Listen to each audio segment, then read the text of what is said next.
counsel. There are two things that I agree entirely with Mr. Alanis about. The first is that this was an unforgivable act, completely unforgivable. I don't want anyone here in that jury room or anyone here to think that in anything we're doing says that we are asking for forgiveness for Ronald. What we are asking is that he be punished for the rest of his life. That is what we are asking for. Now, the second thing that I'm in complete agreement with Mr. Alanis is that life is sacred. Now, and every life is sacred, which is what you heard Mr. Alanis follow up with, his life is sacred. Every life. Dominic's life was sacred, Griselda's life was sacred, but that means everyone's life is sacred. We're either all children of God or no one is a child of God, is what I would say to you. Now, I opened and started, and Mr. Alanis was correct in that I believe I put my hands on the shoulders of Ronald and said, this man is going to die in prison no matter what decision you make. And that is true to this day. No matter what decision, he is never going to be free again.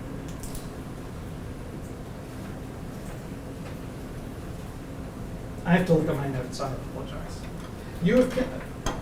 The question now that I want to pose to you is whether we strap Mr. Burgos-Aviles, that living, breathing human, to a gurney and inject him with sodium chloride, stopping his heartbeat, and kill him on Texas time, whether it's a politician like Ken Paxton who decides when he dies, or is it on God's time, living out his natural life? Now, we've discussed the two phases of the trial. The first phase we called the guilt phase, and that was about objective facts, about what happened.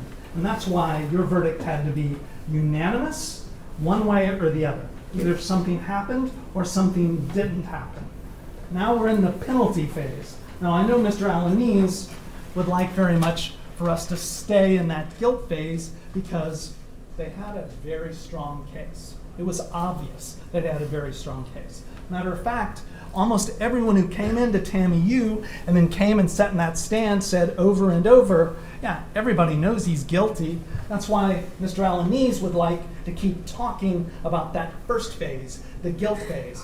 But we are now in the penalty phase where each of you will make an individual decision based on your own beliefs, applying, yes, as Mr. Alanis says, the facts and the law with your own individual approach. And that is why you've been chosen.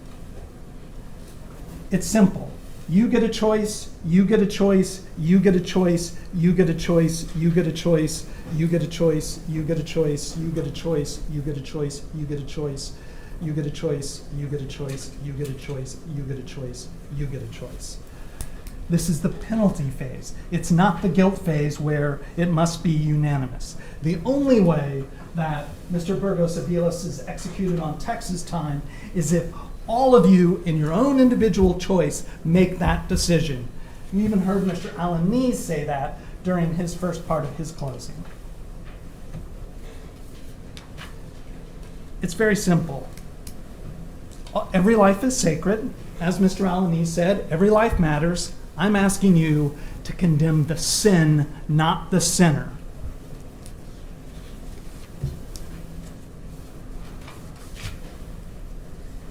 Now, this is a sad case. This is a terrible, terrible case. And I've said this every time I've had the opportunity, and I will continue to say it. I don't want anything for my advocacy and our advocacy for Ronald's life for someone to take away that somehow we don't believe that the lives of Dominic and Griselda are important or valuable. We grieve for their loss. We treasure those lives. It's indescribably sad. It's unbelievable what happened to them. Mr. Alanis very much wants to show you these horrible graphic photos of the crime. It's undescribable. It's unforgivable. No one is asking you to forgive Ronald Burgos-Aviles. We're asking you to apply the facts and law and bring your own judgment to those things.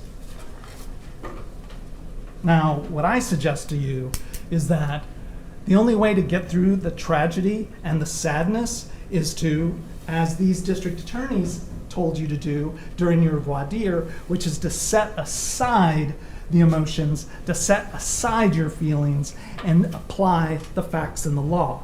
The difference is the question we have about what the facts and the law mean in this case.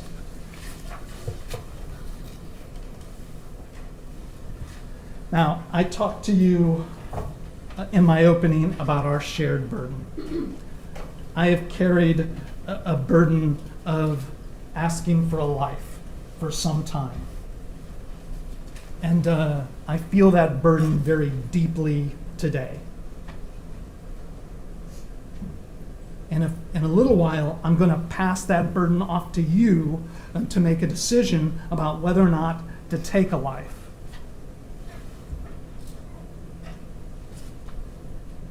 I'm begging you, right? This is very emotional, to use the law and evidence to ease the weight of that burden.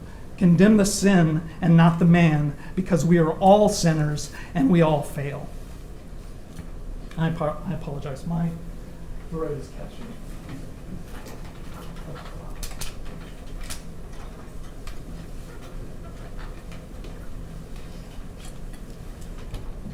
Now,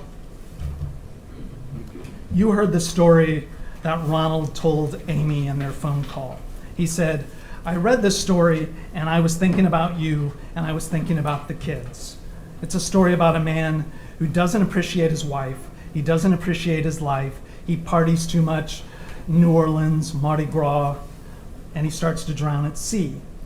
And he's saved and he realizes what he's lost because God gives him a lifeline. And it's at that point that gives him faith. Now, Ronald's story, we suggest, is an apology to his wife and his children.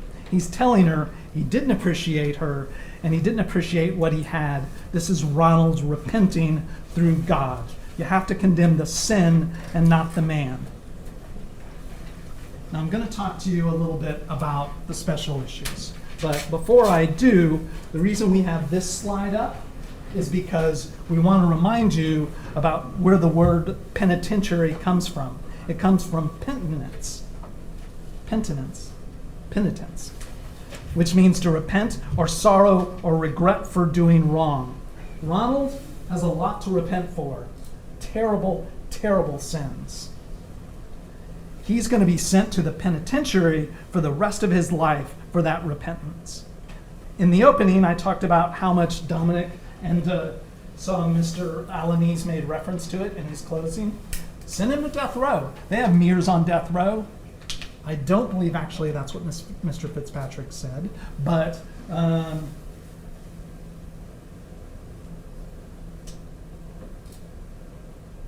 me, and the testimony that Fitzpatrick gave you, is that the guys on death row, right, they got individual attention.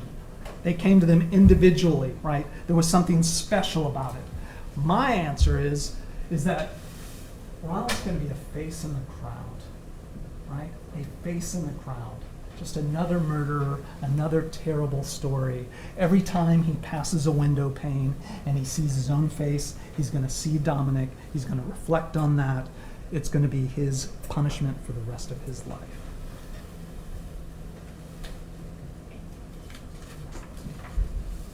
Now, you also heard a few of the calls between Ronald and his wife. Right?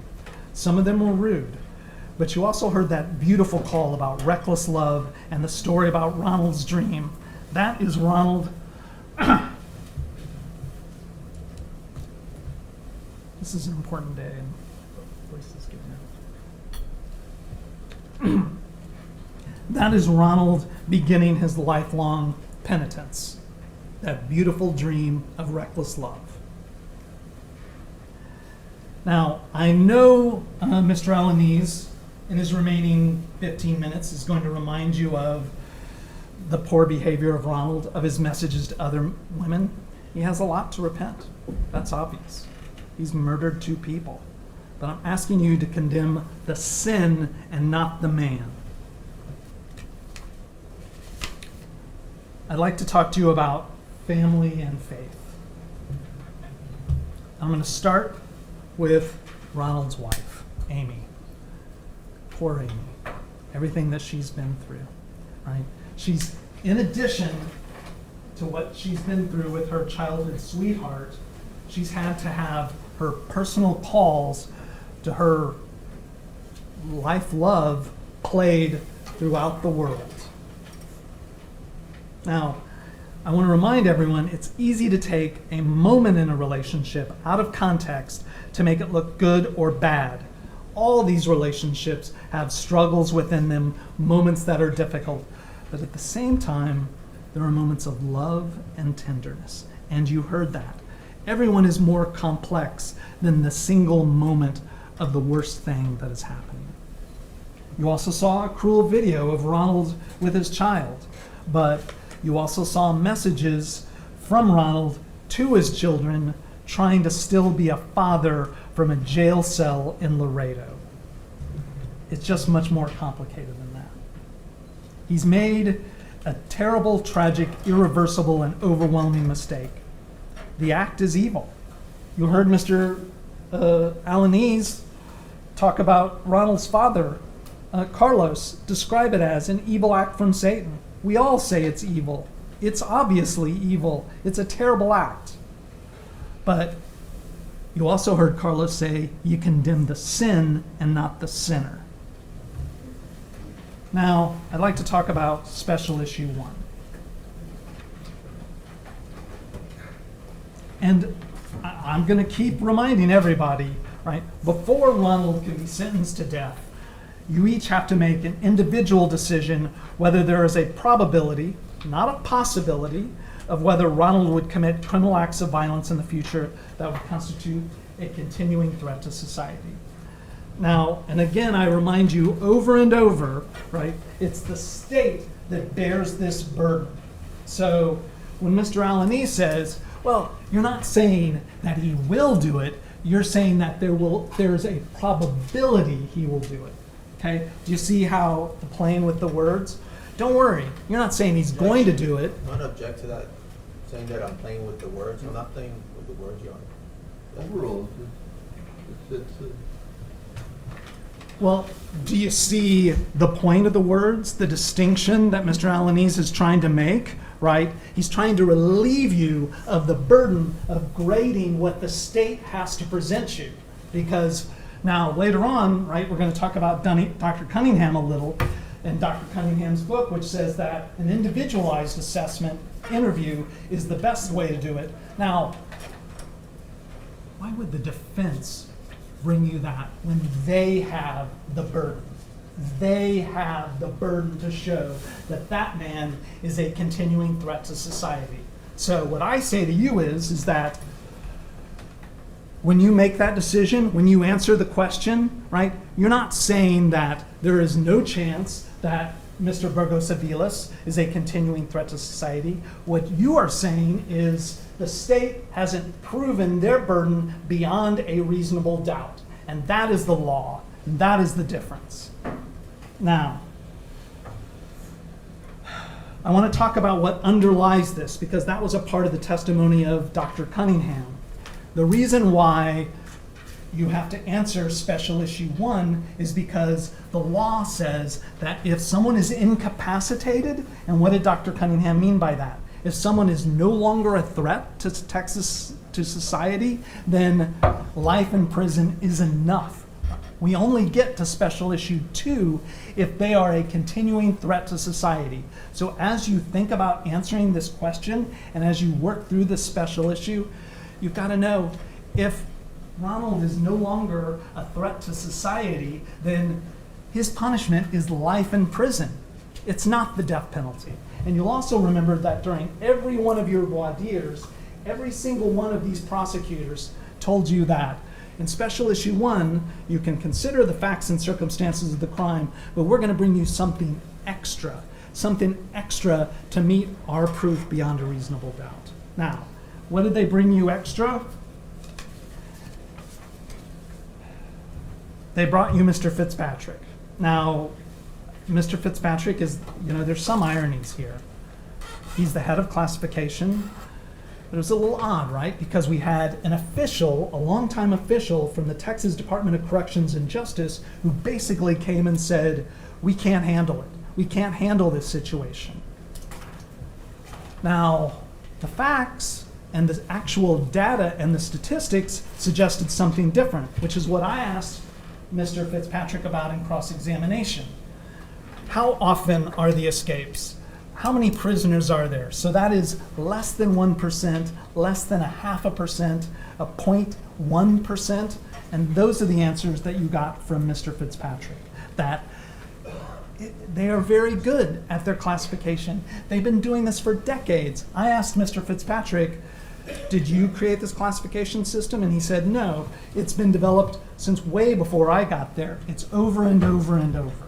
So I want you to sit as you evaluate this evidence from Mr. Fitzpatrick and think about the ironies, right? What you wouldn't expect from a Texas Department of Correction official telling you that they can't do their job, when the numbers suggest something entirely different. Furthermore, what else did Mr. Fitzpatrick tell you? He told you every individual is different.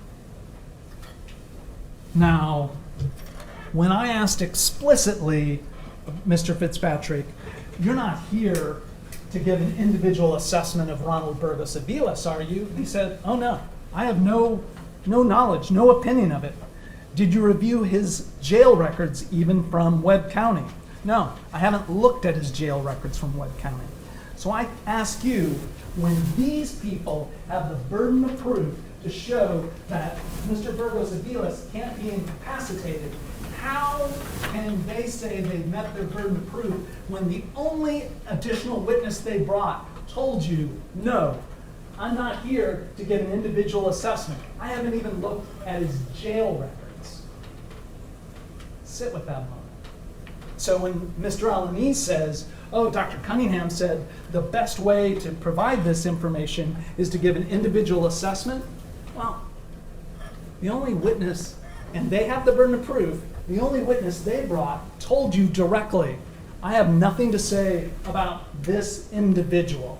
I have something to say about other individuals who are unrelated, who might have caused problems in the past, and you guys should be scared. It has nothing to do with Ronald.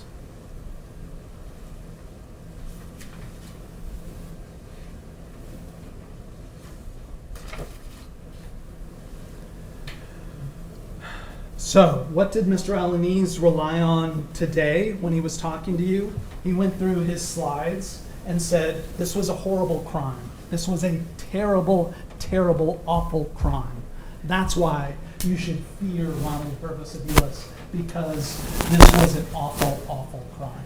Well, we know it's an awful crime. We told you it was an awful crime in your voir dires when we said, how would you look at someone who killed a woman and killed a child under 10 years old?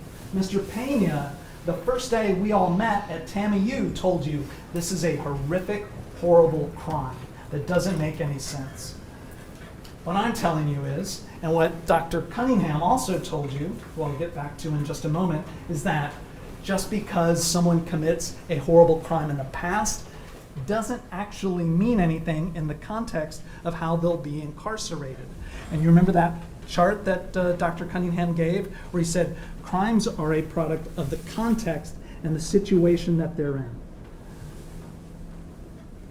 I know that it's difficult to put together how someone who could do something as horrific as this crime is in a continuing threat to society, but that is the data.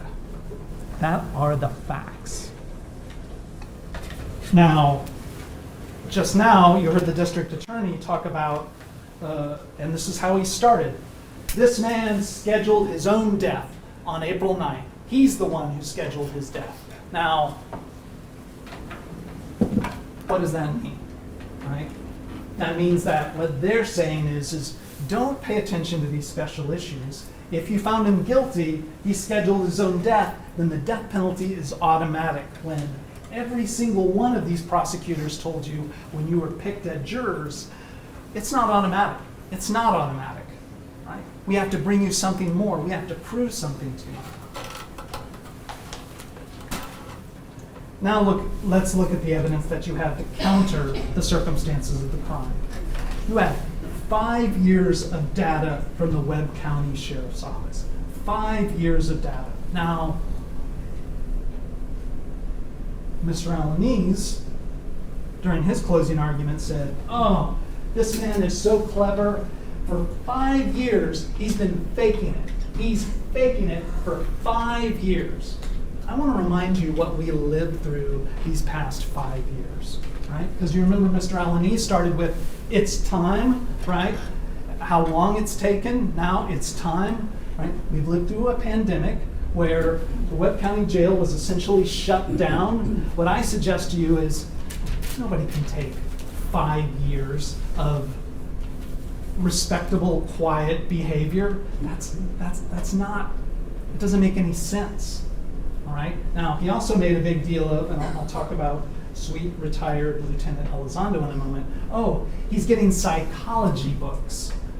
So he's reading about psychology because he's a big criminal mastermind. Well, what I would suggest to you is you know what kind of books are self-help books?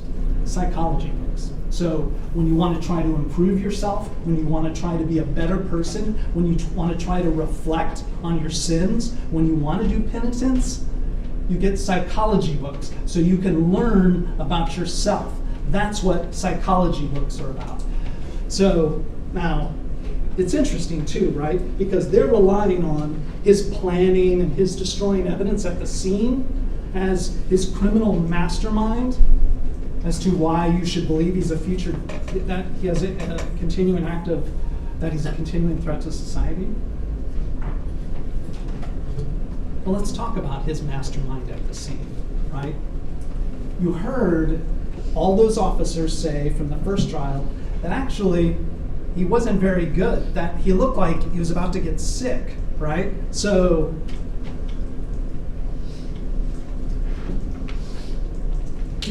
he couldn't pull it off even, all right? That's the thing for you to remember. If someone back in that jury room says, "Oh, I believe, he planned it, he tried to destroy the scene," you've got to say to them, he's no criminal mastermind. It's like a child, and that's what I told you the first day we started this penalty stage, which is, it's like a child. Like, who would think they could get away with this? An immature child. And you heard Mr. Alanese refer to the interrogation video. We were all here that day. It was maddening to watch. It was maddening for me to watch. Because why? Because it was like watching an adolescent child, like a bratty adolescent. He's no criminal mastermind. He's no continuing threat to society. He couldn't pull it off. Now, what else did we bring you, right? In addition to the fact that you know that he's been an excellent prisoner for these 5 years through a pandemic, we brought you the commander of the Webb County Jail, right? Now, I suggest to you, and I'm not allowed to bolster a witness, but in this case, what I would suggest to you is that this is a straight shooter, okay?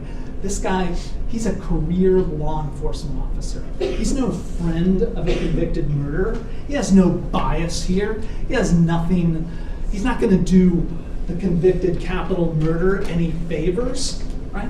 He's not gonna come in and try to boost or get something over. And what did he tell you? That he knew of no incidents in which Ronald was disrespectful or violent with any staff member or other inmates.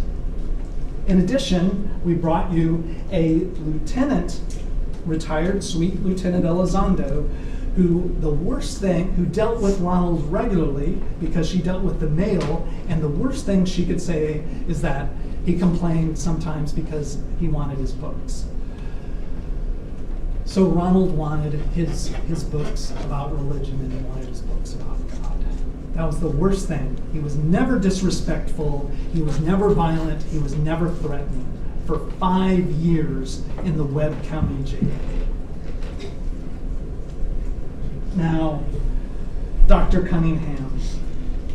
You spent a long day with Dr. Cunningham. And I understand why the district attorney's office has devoted so much time in their slides to Dr. Cunningham, because he's very persuasive, right? You remember that the other thing that Timothy Fitzpatrick said to you was, no one has a crystal ball,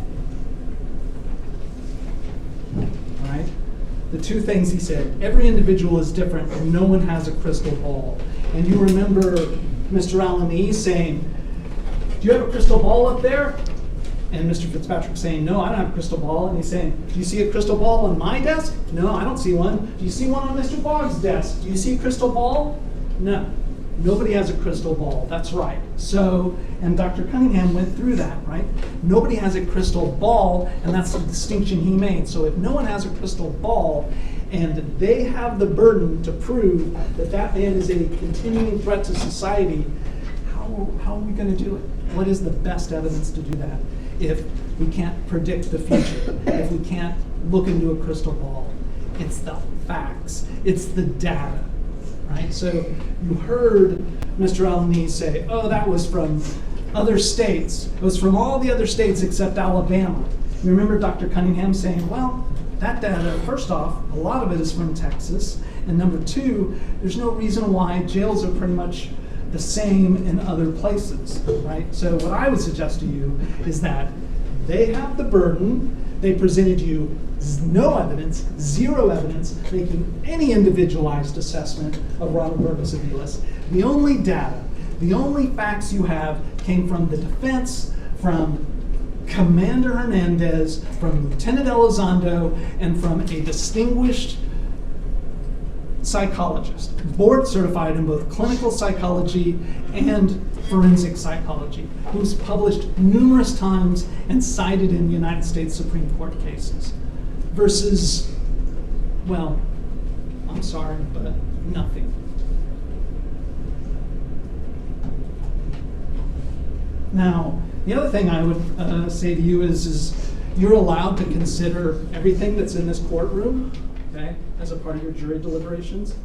Do you see all those uniformed deputies? All right, we've seen them all over throughout this trial. See those handsome, super well-dressed deputies that have been with Mr. Burgos-Aviles? Okay.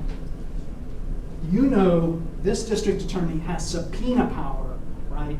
And that he could get any one of those deputies to come in here and testify if Mr. Burgos-Aviles was a threat, or if he was violent, or ever even disrespectful, right? Did you see any of these deputies? Did you see these handsome deputies back here who deal with him every day testify? You did not. Who has the burden of proof? The state has the burden of proof.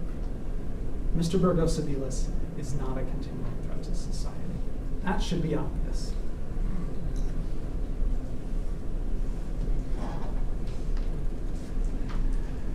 Now I want to talk about special issue 2. Now the truth is, you shouldn't get to special issue 2 because the state has failed to meet their burden of proof on special issue 1. You shouldn't even look at special issue number 2. However, I am forced to talk about psychosis. Now, I understand why these prosecutors and Mr. Alanese want to focus on psychosis. I do not believe at any point I said Ronald was suffering from psychosis. At any point did I say that. If Ronald was suffering from psychosis, we wouldn't be here right now. he'd be not guilty by reason of insanity. It doesn't make I'm any gonna object sense. to that statement. That's a mischaracterization of the law, Your Honor. It's incorrect for him to inject that into the jury. Mr. Jury, the court is going to give you and has given you what the law that is relevant to this case is going to be, and you should receive all the law from the court and from no one else. I also have instructions in the court's charge with regard to what occurs when in fact something is given to you by the lawyers that is not, that it doesn't run similar or the same as in fact the court has already given you. So please refer to that if you have any questions. Thank you.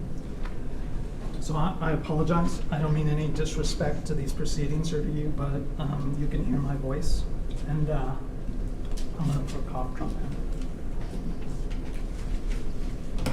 The point is this, is that if we had said that Ronald was suffering from psychosis, you would have heard that from Mr. Pena at the beginning of the trial, is that he didn't know what he was doing. He was hearing voices. It would have been a defense to these acts, but that's not what we're saying. He wasn't suffering from psychosis. At no point did we say he was suffering from psychosis. What I said is that he was prescribed medication which can cause psychosis. Now, what do you know about those medications? Now, Mr. Alanese just told you, oh, you can forget about that. You can forget about that. All that, right? Now,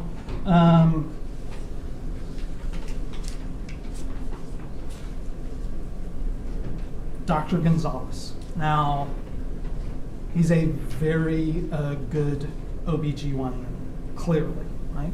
Best of Laredo, many years over a long period of time. I have no doubt. Now, by his own testimony, you heard that he has a side business, which he calls a wellness clinic and spa, where he makes prescriptions for testosterone. And may I suggest to you that the truth is, it seemed like he was a bit offended by Dr. Gupta, who said there are these clinics popping up all over the country where you can go get testosterone and they'll freely prescribe it. And what I would suggest is that based on Dr. Gonzalez's testimony, that he was very clear. Like, it doesn't really matter what your levels are, that if you're feeling a little bad, yeah, testosterone can help. Now, when I asked Dr. Gonzalez these questions, right? So I'm talking about page 29 of the transcript, lines 13 through 16. So now you testified on direct examination that testosterone does have certain side effects. I believe you said hyper-emotional anger. Is that correct? Correct. So even if you don't believe anything else, all right, I'm telling you, right, the state's own witness, Dr. Gonzalez, said one of the side effects of testosterone was hyper-emotional anger. So when you look at those photos, right, and the video of Ronald being rude to the police officers, and remember, he was always cooperative, he was never violent, but when he had a bad attitude, right, remember what drugs he was on. In addition, what else did Dr. Gonzalez say in his testimony that day? And I'm reading from the same page, lines 19 through 22. Okay, now, but hyper-emotional anger, that sounds like a mood-altering or a mind-altering. Would you agree with that? Answer, sure. So, here's what we know. We never said it was psychosis. It wasn't psychosis. If it was psychosis, we wouldn't be here today. We do know that it causes hyper-emotionality and anger, and that it is mood-altering and mind-altering, which I believe was what I said in my opening argument, which is his mind wasn't right. He wasn't thinking right, okay? Now, at some point in Mr. Alanese's closing argument, he was like, oh, the danger within, the hidden behind the badge.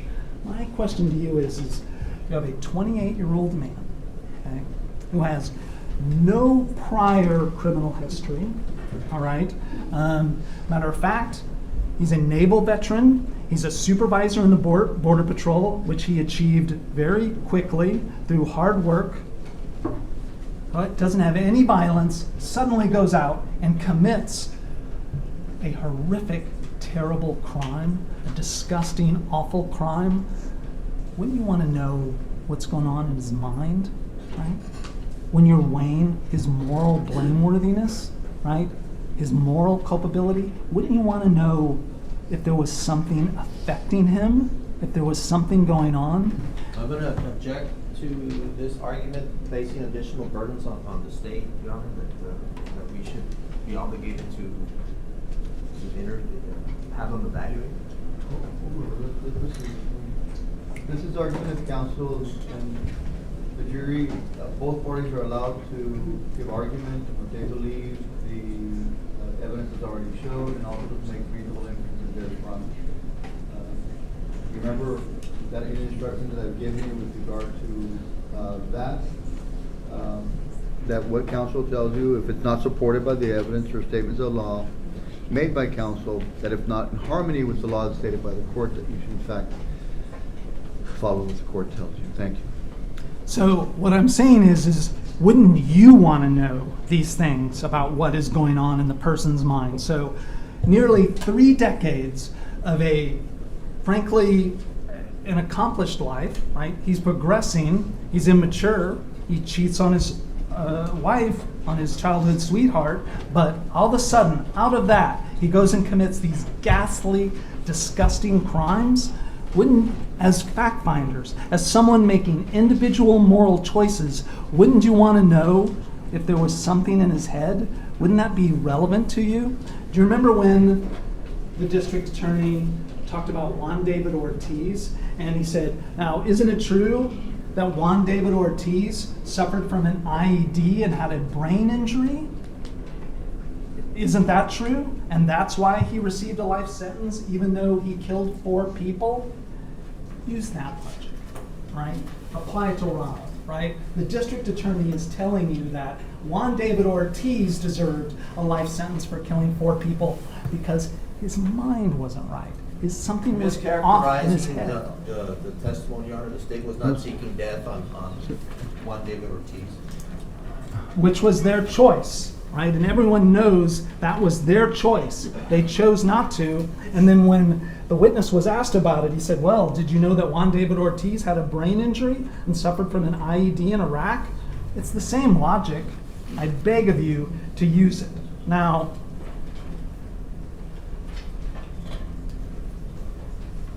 I don't want anyone to say that anything we've said excuses anything Ronald has said, all right? I'm in complete agreement with the district attorney. It is unforgivable, all right? No one is saying that excuse it, but it is a window into his moral blameworthiness. And you remember during your voir dire how these district attorneys all said, you're going to answer a question about his moral blameworthiness, all right? Now, there's a difference between blame and moral blameworthiness, all right? He's blamed. You've convicted him, all right? He is blamed. There's no doubt about it. He's going to die in prison no matter what your individual choices are. He's blamed. And as you evaluate his moral blameworthiness, you have to think about what was going on in his head, just as what this district attorney did for Juan David Ortiz. It's the exact same logic. I'm asking you to use it. Now, you should also consider the district attorney's argument about the escapee that killed 5 people. And you remember he literally just referred to it 45 minutes ago. Well, you know, it doesn't happen much, but it does happen, and they could get out and they might kill a bunch of people, all right? Do you remember that escapee's record, Gonzalo Lopez? He had a decades-long history of criminal acts, right? That is nothing like Ronald Burgos-Aviles. Nothing like Ronald Burgos-Aviles.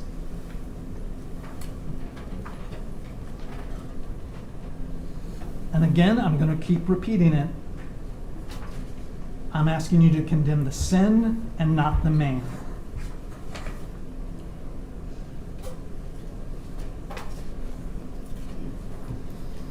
Now, what do you know about this man? You know he's very flawed. He has a lot of flaws, right? He had affairs. He compulsively sought female attention. That was obvious. They made reference to it. Even on April 9th, right? And the district attorney's office seems to be saying, forget about the special issues, all right? Forget about your oath. Forget about your duty. Look how gross this man is. He was sexting on the day that he killed someone, right? That's an emotional response. It is disgusting. That's awful. Sexting's probably disgusting on any day, but the point is he's flawed, all right? He spent his life striving, pursuing, and excelling despite all that, all right? Now, Mr. Alanese said, there is no mitigation evidence. Zero, no mitigation evidence. Well, what I would ask you to think about is the story that Carlos told you, all right? About Ronald as a little boy, right? Who's desperate for his mother's attention. Like every little boy. The bond between a mother and a son is a holy one, is so important, all right? And that little boy, right, didn't get the attention from his mom. You heard Carlos tell you he didn't understand it. He was so aghast, right? He was afraid to leave her alone with his children because he was afraid she would hurt them, right? And then once they got to be, after 13 years, he wasn't afraid anymore, and that's when he left. Is the day that he was no longer afraid. So every time they show these immature, silly things, that ridiculous contacts with women, I want you to think about that little boy striving, desperate for his mother's attention. Desperate.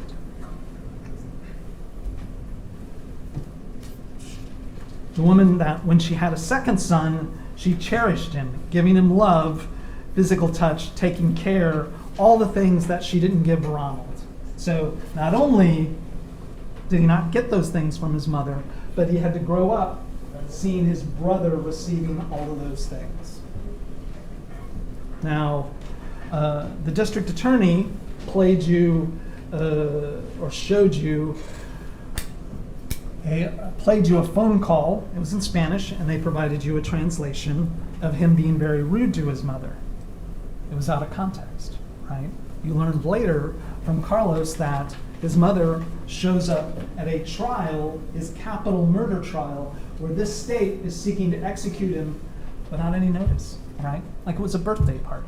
Like, I'm gonna surprise everyone. I'm just gonna show up, right? Hadn't heard from her in forever. And yeah, he expressed frustration.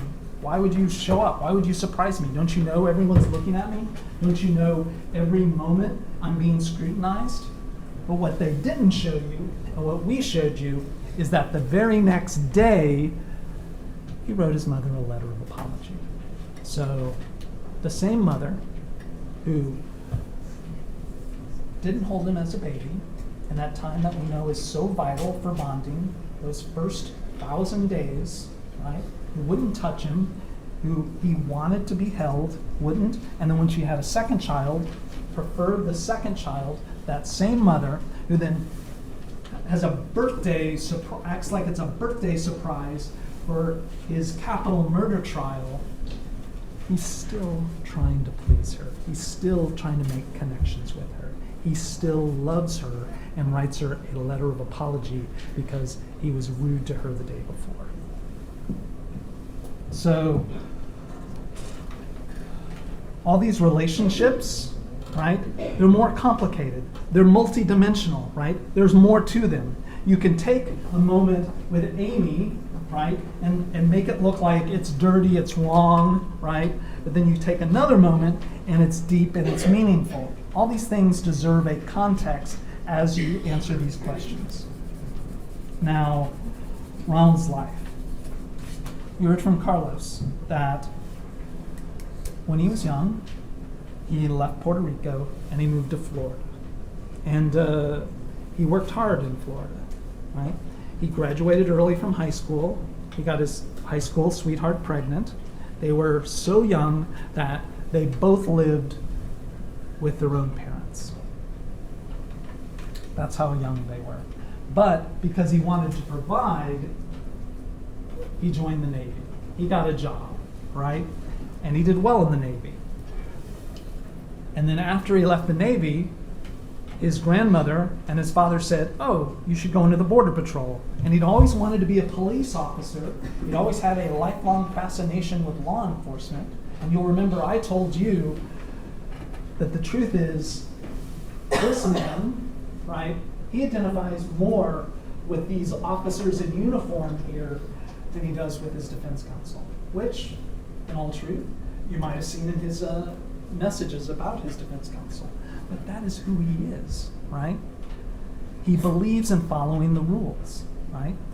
I know it's so difficult to wrap our heads around that someone who could commit such ghastly acts believes in following the rules and wants to be respectful to officers, but that is who he is at his base.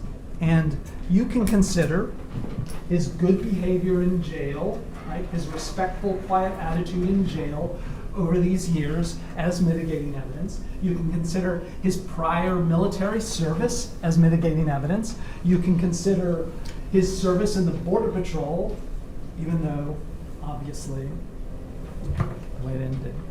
But you can consider all those things as mitigating evidence.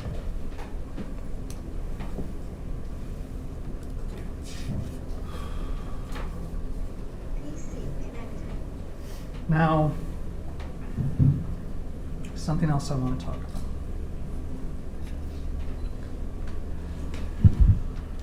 Ronald is also a father. And saying that, in this case, is complicated. It's messy. Ronald had 3 children. 2 of them are still with us. He tries, he wants, even though he's in jail, to stay connected to them. You saw messages to them, writing to them, wishing them happy birthday. Right? One of those children is not with us, is dead, grisly murdered by Ronald's own hand. Now, we condemn that, right? We don't forgive it. It is unforgivable, but we condemn the sin and not the man. And I'm asking you to let Ronald try, as you've seen him try in these past years, be a father as much as he can be to those 2 living sons.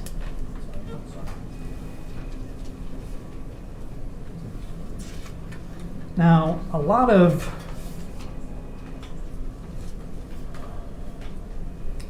when we talked to those 400 jurors that Mr. Alanese talked about, a lot of the comments were, remember the survey questionnaire, 29 pages? I'm really curious, what was he thinking, right? What was he thinking? What was going on in his head? And that's something I want you all to take away as well, right?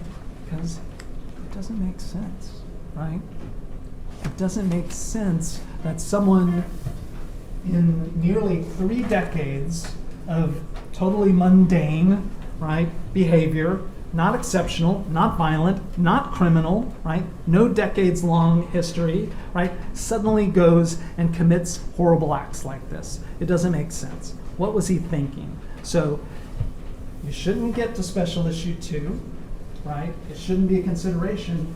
But as you think about it, I want you to think about, right, and it's true, the drugs that he was on, the phentermine, right? And you'll remember I asked Dr. Gonzalez, well, psychosis goes in stages, right? And he said, yes.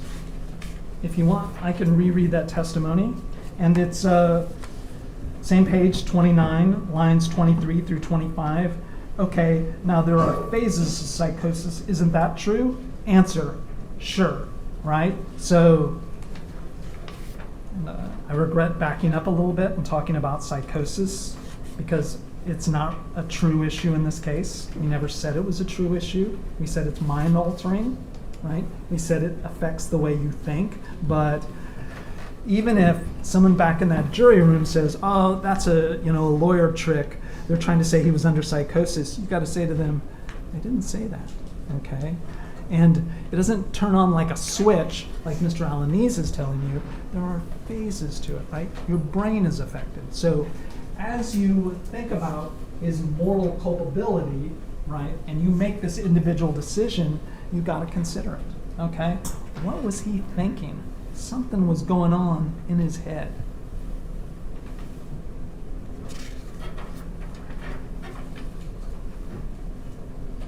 Because nearly 3 decades of law-abiding, nonviolent behavior, this crime,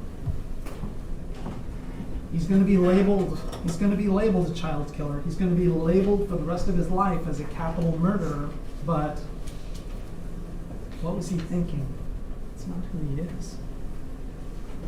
There's more to him than that. Now, soon you're going to sit down and I talked about this in my opening. Soon you're going to sit down and you're going to have a civilized conversation with your other jurors about whether or not a living, breathing human in this room should be executed. It's kind of an incredible thought, right? You're just going to talk about whether or not someone who's been with us all this time is going to be strapped down to a gurney and then executed. That's an awesome responsibility. And there are things, and we keep harping on these, that I want everyone to remember as you engage in this conversation, right? Is that nobody should be forced, no one should be forced to impose the death penalty on another person if they do not agree that it is the appropriate punishment, right? So what does that mean? It means that your other jurors, you should not bully other jurors, and you should not be bullied, right? If you see someone being bullied, you need to stand up and say, that's not appropriate, right? That isn't right. That isn't the way we conduct these deliberations, right? It is your responsibility to make individual moral decisions about the special issues that determine the ultimate punishment, right? Your individual decisions, right? What you bring to it, okay? Now, we all agree we want you to apply the facts and the evidence, but you're going to still bring your own individual analysis to that. That is your job and responsibility as jurors. Now, the last one on this slide is, under Texas law, the sentence of life without parole is respected as a final punishment for capital murder. I feel like I've talked a lot about this, right? The death penalty is not automatic. Everyone has said that, right? In fact, what you can infer from Special Issue 1 is that the only people who are eligible to be executed in Texas are those that pose a continuing threat to society. If they can be incapacitated, then life without parole is the appropriate punishment. It's enough. Frankly, some of these are a little repetitive. But so each juror must make their own individual moral judgment as the appropriate sentence, life in prison without parole or the death penalty. I feel like I've discussed this. Now, you all have a duty to deliberate, all right? What does deliberation means? It means that you consider the other person's opinion. Now, after you deliberate and consider the other person's opinion, right, you must, or you should agree to disagree if you two cannot meet. Why is that? Because this is an individual moral choice that you're making. This is the second phase. This is not the first phase, right? You're not determining what happened, like what facts occurred, either it did or it didn't. You're making individual choices.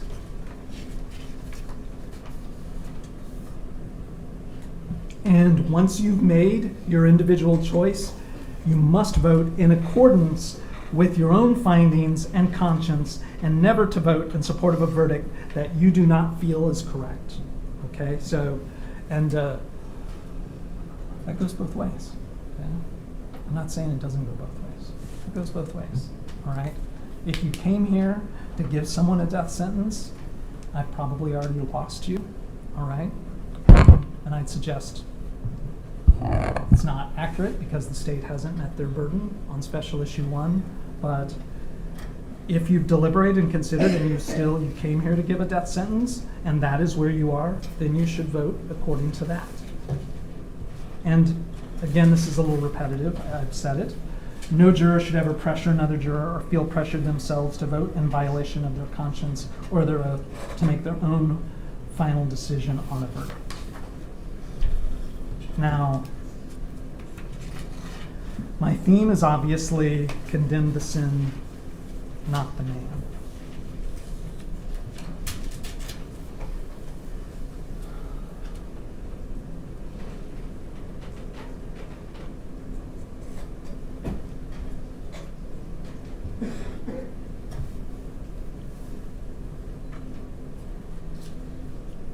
I have lived with this burden of speaking for a life, and I apologize. I don't want Mr. Alanese to say, oh, Carlos, he was just worried about himself. Oh, Mr. Boggs is talking about his own burden. I understand. Right? This is a terrible crime, right? The Hernandez family, Angelica, Mary, her poor father.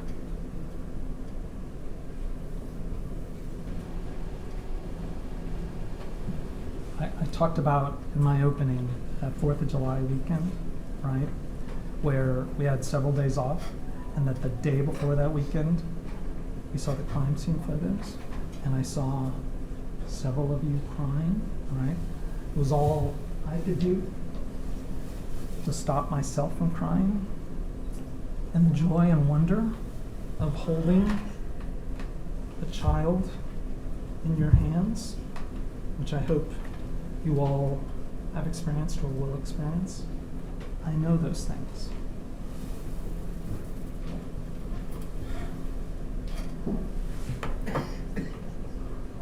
But what I'd say to you is that I hope I've done justice to carrying this burden of speaking for a life and asking you to condemn the sin and not the sinner. This case has probably changed all of us. We will never forget the things that we saw and heard here, right? Just this morning, right, as I was getting dressed, and like I said, I wanted to do justice for speaking to a life. As I was getting dressed, I looked at myself in the mirror and I thought, how do I look? How do I look? How do I look? And then what did I think? I thought about Griselda. Okay? And we're asking Adriana, how do I look? And the sadness that means. And I'll be honest, many members of my team, right, and other lawyers have said, why do you keep talking about how sad it is? Can't you see that that's bad for Ronald? Can't you see we need not to talk about the sadness? Sadness is undeniable. Okay? Sadness is undeniable. There's no way around the sadness, right? It's a cloud, right? The only way this burden from me, and which I'm going to give to you in a moment, right, to get through that sadness, is to focus on the law and the evidence. That is the only way through this sadness.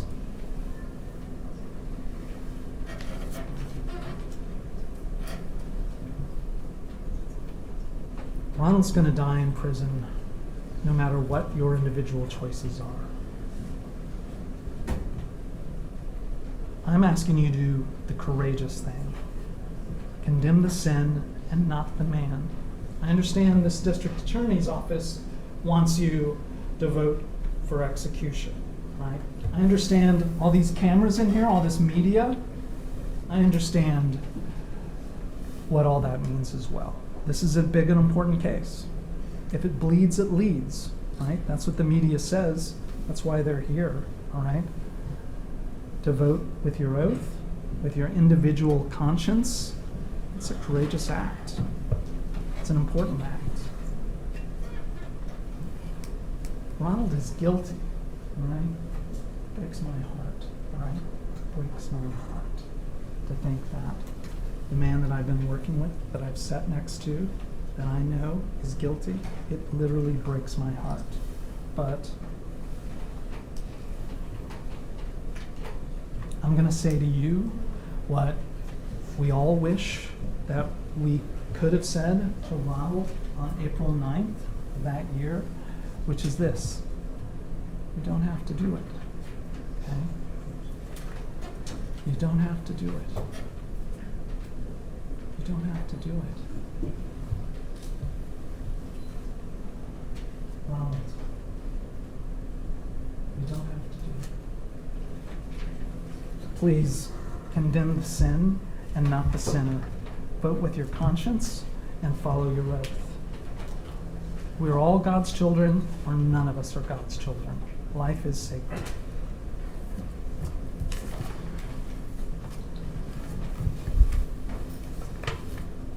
Thank you, Mr. Boggs.